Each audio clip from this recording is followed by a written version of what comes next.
ಜೀವನದಲ್ಲಿ ಎಷ್ಟು ಕಡಿಮೆ ಮಾತನಾಡಿದರೆ ಅಷ್ಟು ಬೆಲೆ, ಎಷ್ಟು ದೂರವಿದ್ದರೆ ಅಷ್ಟು ಗೌರವ, ಎಷ್ಟು ಕಡಿಮೆ ಅಭಿಮಾನವಿದ್ದರೆ ಅಷ್ಟು ಮನಃಶಾಂತಿ, ಹಾಗೆ ಎಷ್ಟು ಹದ್ದಿನಲ್ಲಿದ್ದರೆ ಅಷ್ಟು ಮರ್ಯಾದೆ, ಎಷ್ಟು ನಿಗ್ರಹವಾಗಿದ್ದರೆ ಅಷ್ಟು ಅಗ್ರಸ್ಥಾನ, ಎಷ್ಟು ಕಡಿಮೆ ಆಶಿಸಿದರೆ ಅಷ್ಟು ಪ್ರಶಾಂತತೆ.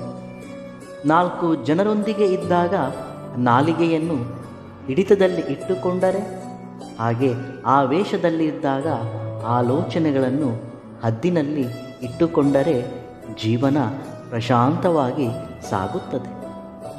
ಬೇಡದಿರುವುದೆಲ್ಲವನ್ನು ಮಾತನಾಡಿ ಸಮಸ್ಯೆಗಳನ್ನು ಸೃಷ್ಟಿಕೊಳ್ಳುವುದಕ್ಕಿಂತ ವಿಚಾರ ಮಾಡಿ ಮಾತನಾಡಿದಾಗ ನೆಮ್ಮದಿಯಲ್ಲವೇ? ಕೆಲವು ಬಾರಿ